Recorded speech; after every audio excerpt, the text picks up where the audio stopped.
Hello everyone, my name is Karl Smink. I'm a PhD student in computer science at Mississippi State University, an author, and a gamer. I have a master's degree, and I study the intersection of technology and human behavior. Today I want to talk about the idea that loneliness is addictive. And that may sound paradoxical. How can something painful like loneliness be addictive? But if you've ever felt trapped in a cycle of isolation, you'll know that it's surprisingly hard to break out of. So in this video, we're going to explore the science behind why loneliness can sort of feed on itself, and how our brain chemistry creates this vicious loop, and why escaping loneliness can hurt more than just staying lonely. So loneliness isn't just a passing subjective feeling. This is a widespread and serious issue. The U.S. Surgeon General recently warned that a chronic social disconnection can increase your risk of early death as much as smoking 15 cigarettes a day. And this is due to the effect that it has on cortisol and stress hormones in your body that lead to a bunch of other stuff. Okay. Surveys find that over a third of Americans feel serious loneliness frequently. 61% of young adults feel serious loneliness. So these figures are why several researchers call loneliness an epidemic. So as a member of various different online communities, I've watched friends and myself get stuck in these sort of patterns of isolation. It's one of the reasons I was drawn to this research and the research that I do. So let's talk about what's actually happening in our brains and bodies when we feel lonely, and why it can become this sort of self-perpetuating cycle. So let's start with oxytocin, which is often named the love hormone or the bonding hormone, sort of colloquially speaking. Oxytocin is a chemical in our brains released during positive social interactions, like hugging a friend, laughing with family members, or playing with your pet. It promotes social bonding and trust. It makes us feel safe and connected. And oxytocin rewards us for connecting, and it sort of reinforces that instinct to seek companionship.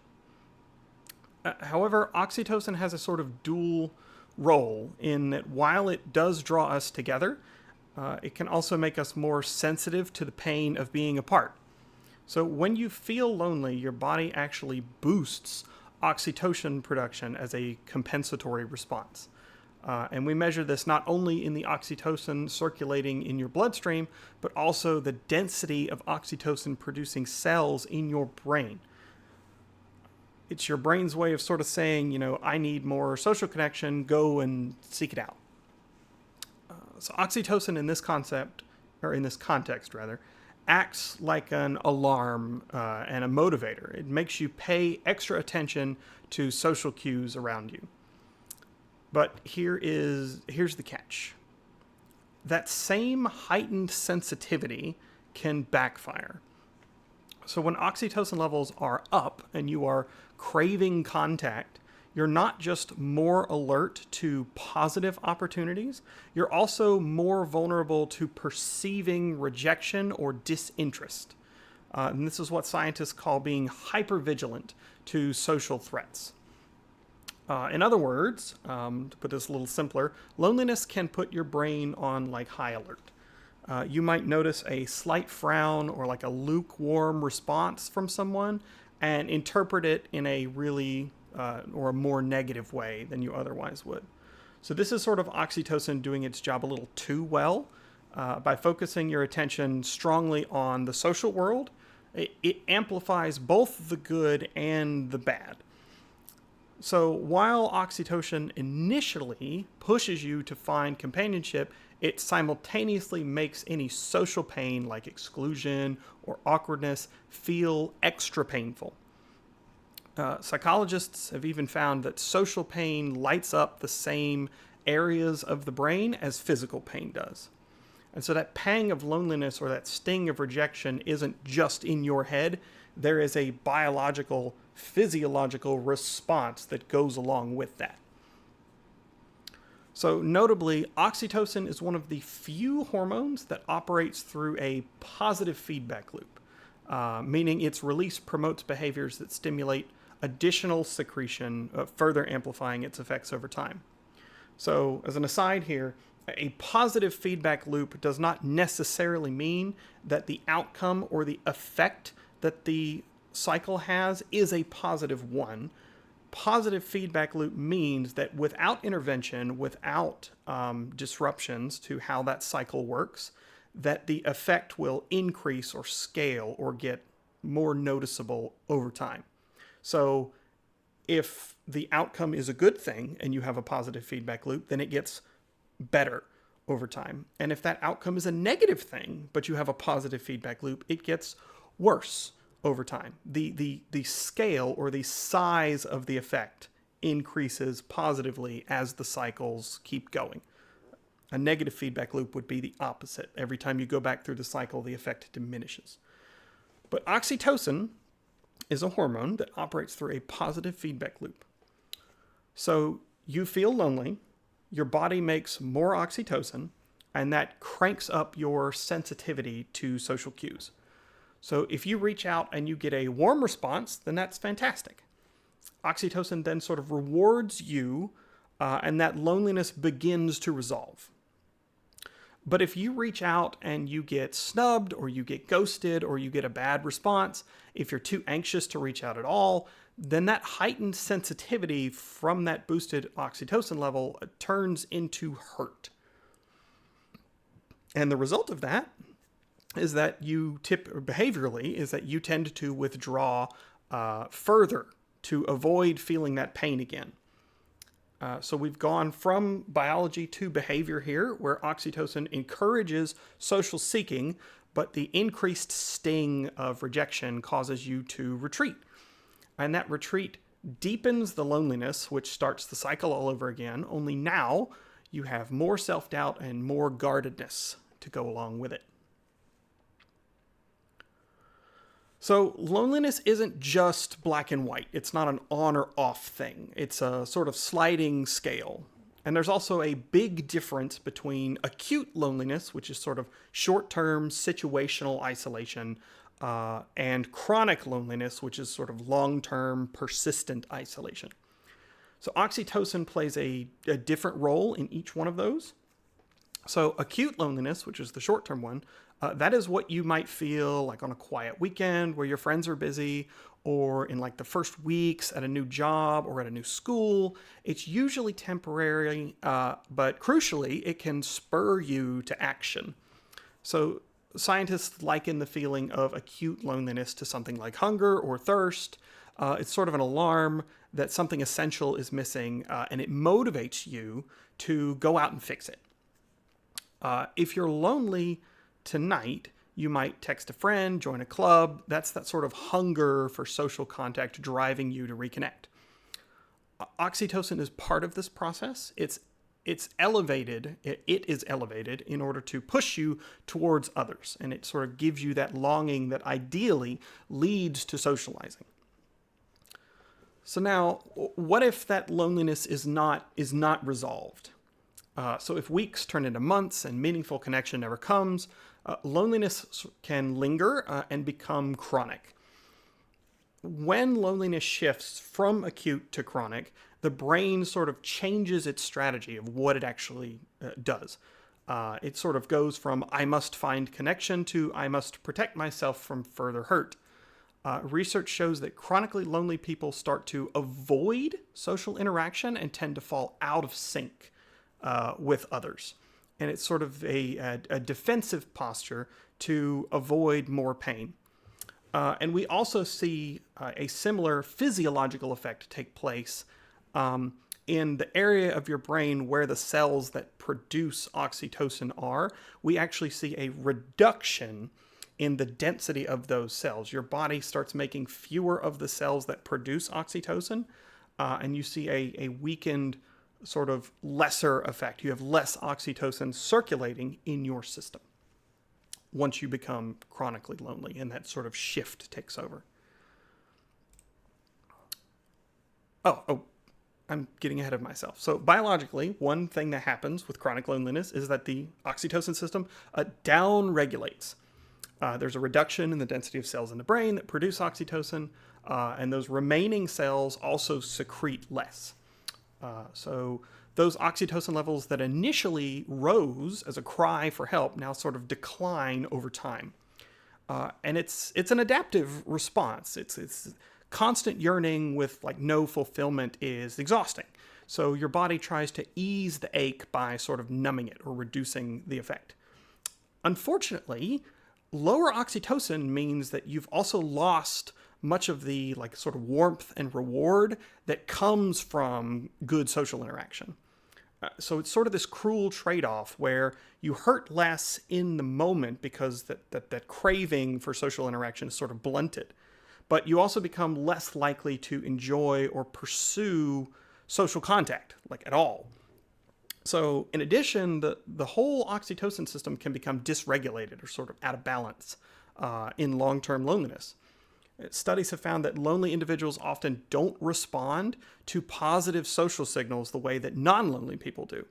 So a friendly hug or a supportive touch or a compliment or a nice gesture, which should feel good and reassuring, that might register as neutral or even stressful to someone who is deeply lonely.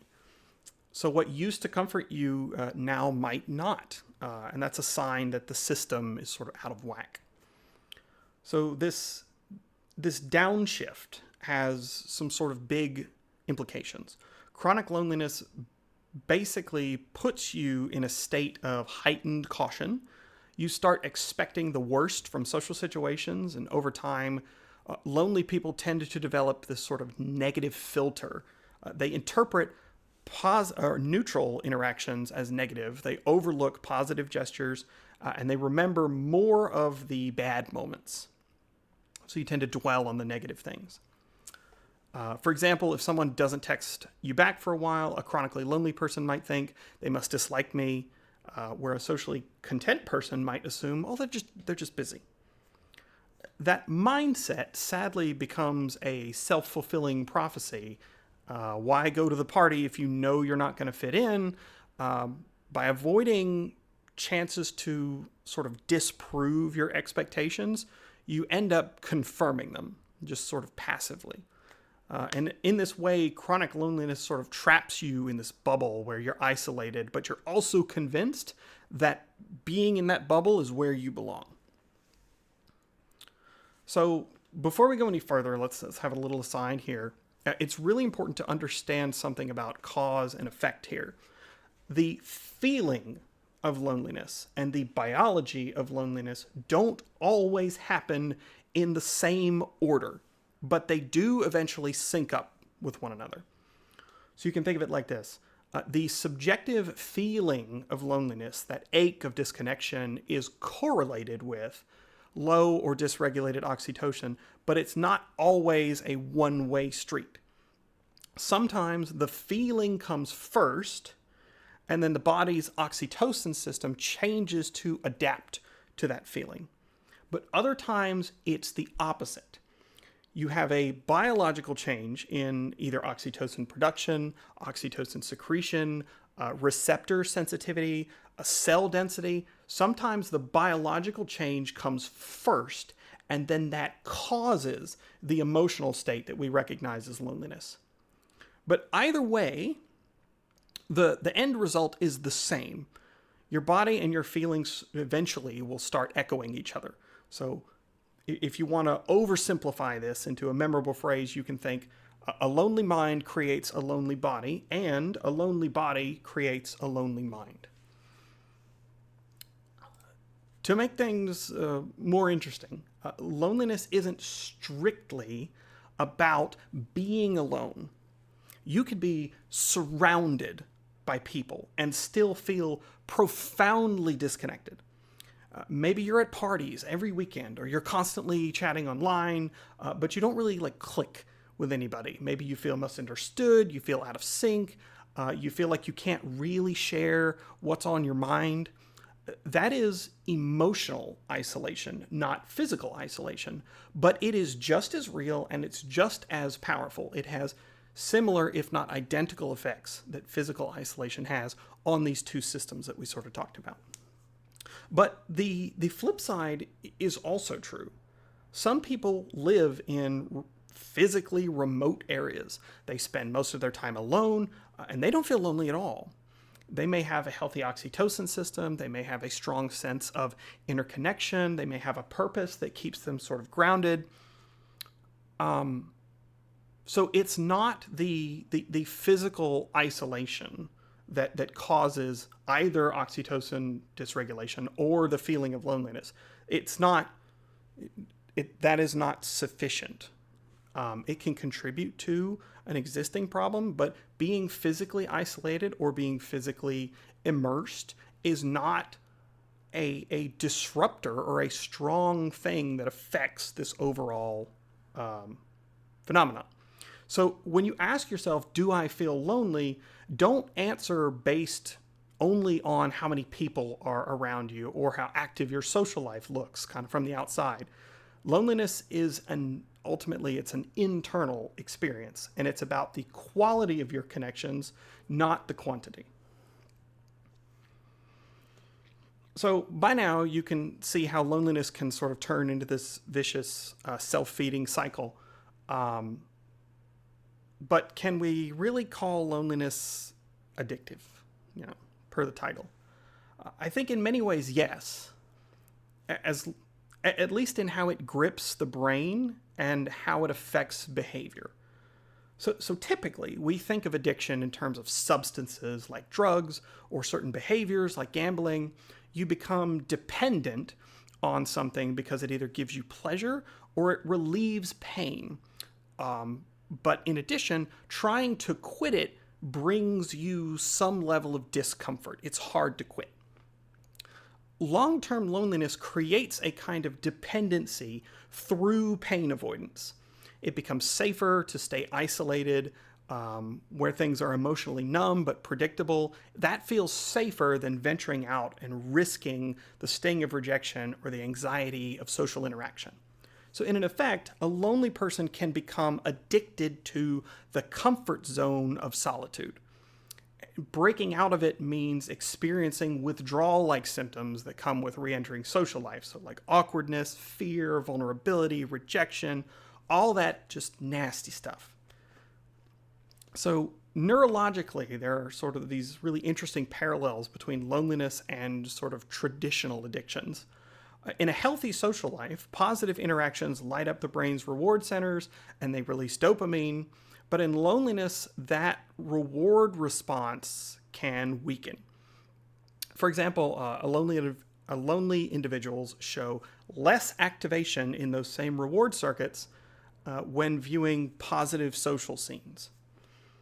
Meanwhile, the brain's stress circuits always stay on high alert. It's a shift from seeking reward to avoiding harm. And that's exactly what happens in addiction. Over time, people stop using a drug strictly to seek pleasure, and they start using it to avoid feeling bad. So there's another parallel in brain chemistry where we naturally produce opioid-like endorphins and dopamine when we bond socially. And that sort of cozy glow that you feel after laughing with friends is your brain's own sort of drug. These exact same chemicals and chemical pathways are hijacked by substances, which is why lonely people sometimes turn to alcohol or drugs to sort of fill that void. Recovering addicts often say that loneliness was a major trigger for their substance use. It led to them starting ramping up or increasing their substance use or abuse. Over time, a lonely brain can sort of get used to having less of that dopamine reward. So even when a chance for connection comes along, it might not feel very enjoyable.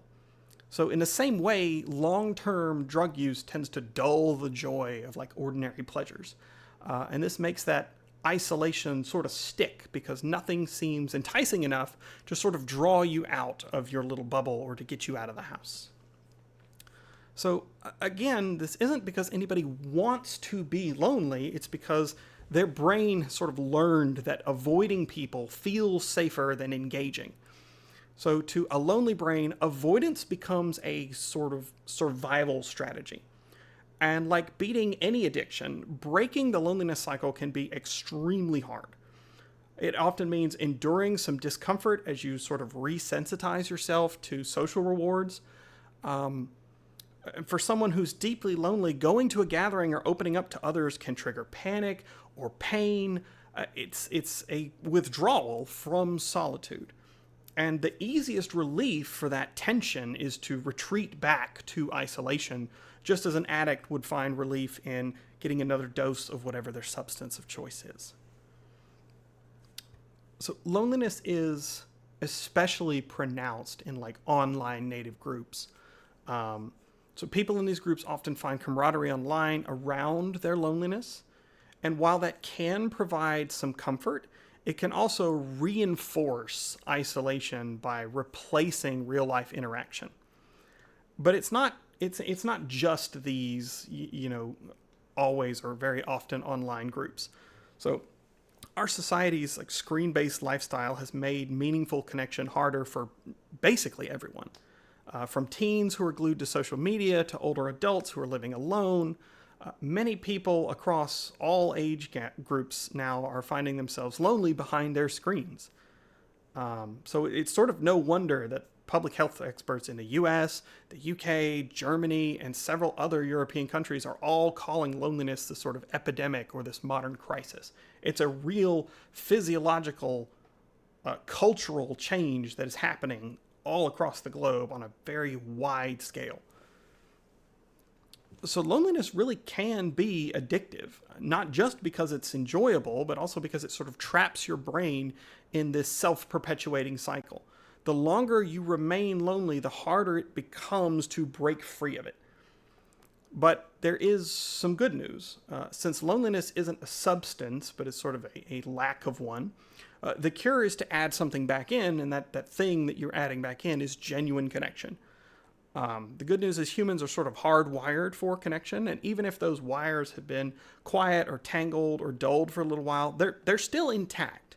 Your brain still knows how to make connections. It just may be chemically, disincentivized. It may be a little uncomfortable when you're just trying to get started after a long break. But given time and effort, the same systems that are keeping you isolated can start working in your favor, and those can become the engines of reconnection.